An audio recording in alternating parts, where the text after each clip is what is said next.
This is Deadly Truths, where history bleeds through the cracks of legend. I'm Becca. In each episode, we dig beneath the headlines, the folklore, and the forgotten names to uncover the real stories, the ones written in blood, belief, and consequence. Today is a bonus episode John Brown, the Firebrand of Kansas. A man who believed freedom was worth killing for and dying for.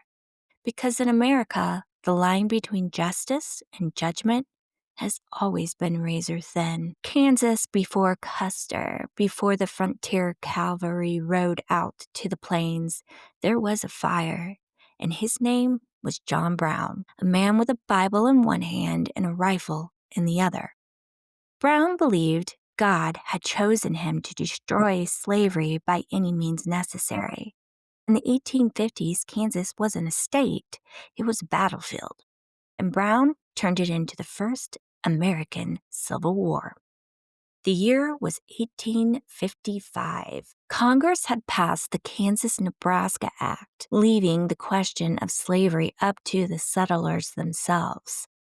Popular sovereignty, they called it. But in practice, it was an invitation to chaos. If you might be wondering what all of that meant, it means that the Kansas-Nebraska Act of 1854, which created the territories of Kansas and Nebraska, said that the settlers in those territories would decide by popular vote whether to allow slavery. This overturned the Missouri Compromise restriction on slavery north of a certain latitude. This encouraged both pro-slavery and anti-slavery supporters to flood into Kansas to influence the outcome. Pro-slavery border ruffians from neighboring Missouri crossed into Kansas to vote illegally, intimidate settlers, and take part in violence. Anti-slavery, which were called the Free Staters, resisted, sometimes with force. 1856, a pro-slavery mob attacked Lawrence, Kansas. That event is often seen as one of the sparks that gave the name Bleeding Kansas reality. In retaliation, John Brown and his followers carried out the Pottawatomie Massacre, killing several pro-slavery settlers, which we'll get into more details here soon. Throughout that period, there were small-scale guerrilla attacks, raids, assaults, and reprisals across Kansas and into western Missouri. The term Bleeding Kansas and its variants, like Bloody Kansas, was popularized by the New York Tribune, especially in 1856. It was meant figuratively to capture the idea that the territory was bleeding from the constant violence and bloodshed. In short, it was called Bleeding Kansas because Kansas became a violent battlefield over slavery, not just a political battleground. And the frequent bloodshed made the name tragically fitting. Pro-slavery men that had flooded into Missouri, they were stuffing the ballot boxes and setting up armed camps. Abolitionists poured in from the north, determined to keep Kansas free. In the middle of this storm walked John Brown. He was a gaunt, wild-eyed man with a thunderous voice and 13 surviving children. He'd already failed at farming. He had failed at business and peace. Now he was ready for a war. So as I said, they called it Bleeding Kansas, and Brown was about to make sure that name stuck. In May 1856, the simmering tension in Kansas finally exploded. Pro-slavery riders had ridden into Lawrence, the symbolic heart of the Free State movement, burning homes, smashing printing presses, and reducing the Free State Hotel to smoking ruins. The message was clear. Kansas would bow to slavery or it would burn. John Brown heard the news and broke. To him, Lawrence wasn't a town. It was a stand against evil, and when it fell, something inside of him snapped. The moral line between justice and vengeance vanished. With 5 of his sons and a handful of followers, Brown moved like a ghost through the dark woods along Pottawatomie Creek. They stopped at cabins belonging to pro-slavery settlers. No soldiers, no courts, just men in their beds. One by one, Brown's group dragged them into the night and executed them with broadswords, not quick gunshots, but brutal, deliberate strikes meant to send a message. 5 men lay dead before dawn. Their blood stained the soil of Kansas and the conscience of a nation. This was gruesome. By sunrise, panic spread through the territory. Neighbors turned on neighbors. Every rustle in the tall grass sounded like an approaching raid. You can imagine how terrifying the idea of this was. To pro-slavery side, Brown was a murderer, a fanatic with blood on his hands, and admittedly, the whole broadsword thing, you gotta admit, that's definitely nasty. To Free Staters, he had the hand of God, a man doing what others were too afraid to do. When questioned later, Brown did not flinch. He did not murder, he said. I struck down oppressors. Even now, historians cannot agree on this.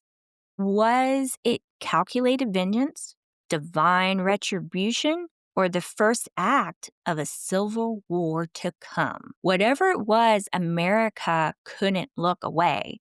From that night on, Bleeding Kansas wasn't just a phrase, it was a prophecy of the national bloodshed that was headed its way.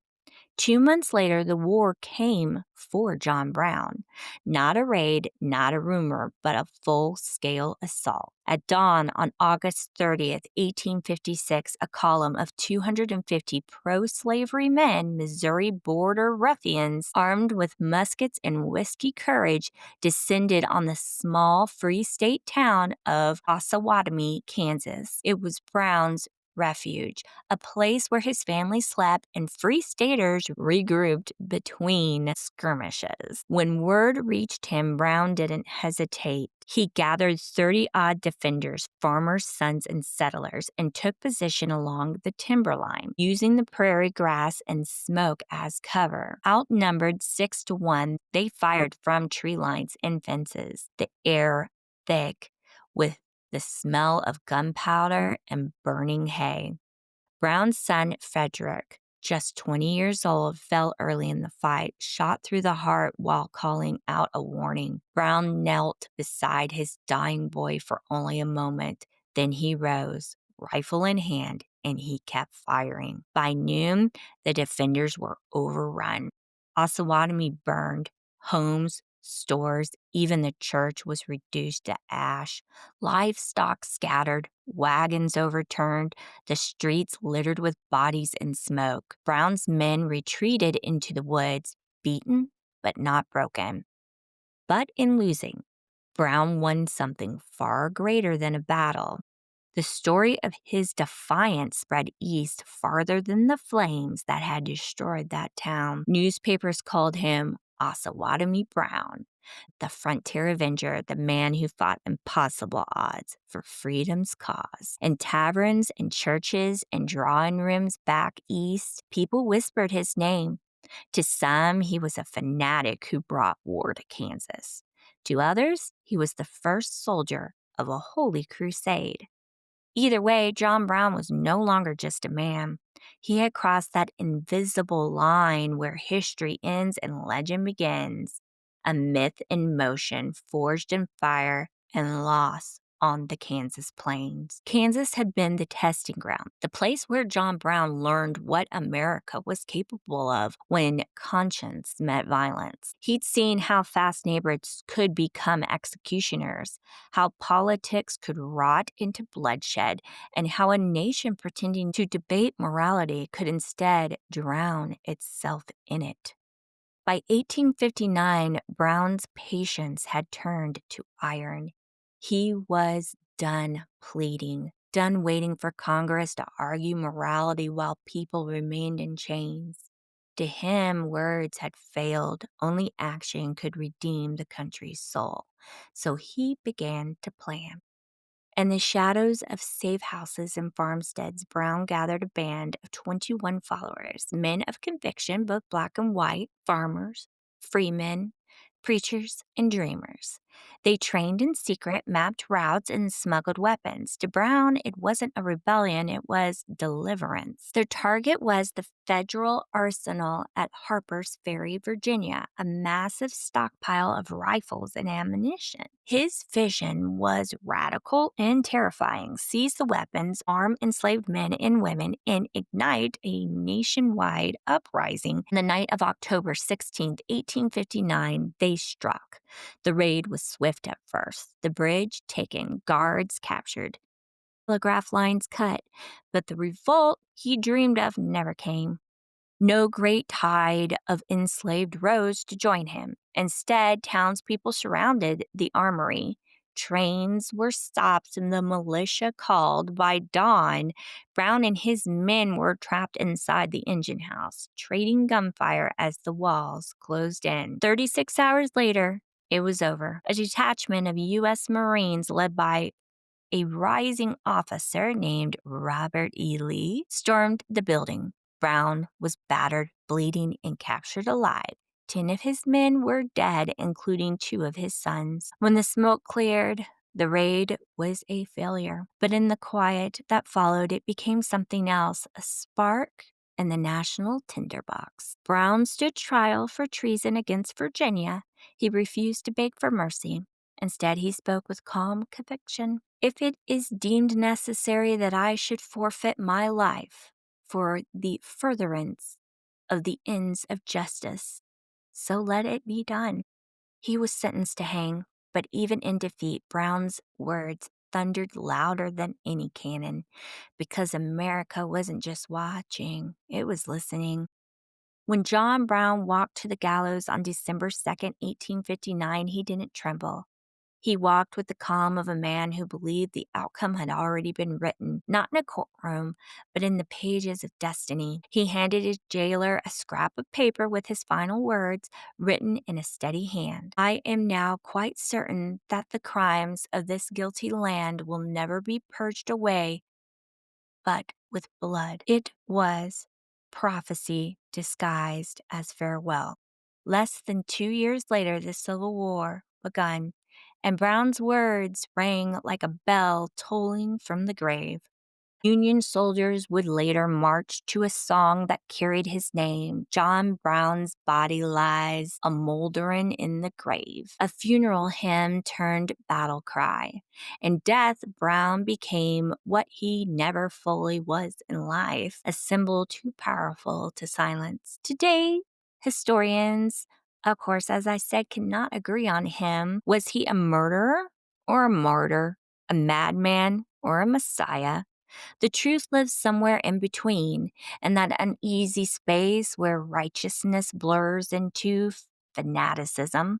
John Brown forced America to face its own reflection, violent, divided, and trembling with moral contradiction. He proved that one man's conviction, no matter how extreme, can shake the foundations of a nation. And on quiet nights when the Kansas wind sweeps through that tall grass, they say his ghost still walks those plains. The old abolitionist in a long coat, eyes on fire, still preaching that freedom demands a price. Because the line between justice and judgment, between righteousness and ruin, is as thin as a blade, and John Brown knew exactly how sharp a blade could be. What do we know for certain? We know John Brown was not a myth. He was a man. He lived by conviction so fierce it burned through compromise. He killed for what he believed was moral law, not out of greed or hatred, but out of an unshakable belief that slavery was an unforgivable sin. We know he failed at Harper's Ferry, but that failure cracked the dam holding America's conscience in check. And we know his words, written from a jail cell, predicted the flood of blood that did follow. His life is not neat, not noble in every act, but it is real. And history remembers him because he refused to be silent in the face of evil. History rarely divides into saints and sinners. John Brown reminds us that righteousness can wear the same face as an extremist, and that violence, even when driven by justice, always leave a very dark shadow to examine. We've learned that revolutions are never clean. They start in gray areas in the moral fog where faith, anger, and desperation mix. That sometimes one person's act of defiance can change not just a nation's politics, but its very identity. We should remember that America's great moral battles did not begin or end with laws. They began with people who refused to accept injustice as normal. John Brown forced the country to confront its own hypocrisy, to see that freedom built on slavery was never freedom at all. He reminds us that courage and conviction are powerful forces, but they demand responsibility. Because when belief becomes fire, it can purify or it can consume. And that's the legacy of John Brown. It's not just the man who fought for freedom, the warning he left behind about what happens when justice and judgment become one and the same. He truly is a contradiction because in the end, what we learn from him is that belief can build nations or burn them down. You're listening to Deadly Truths, where we look at the moments when morality met madness and history never walked away the same. I'm Becca. Follow Deadly Truths on YouTube, Spotify, and everywhere you get your podcasts. And remember, sometimes the past doesn't rest in peace. It waits to be heard. And I want to give a very big thanks to all of you who recently subscribed and started to follow and share. It means a lot.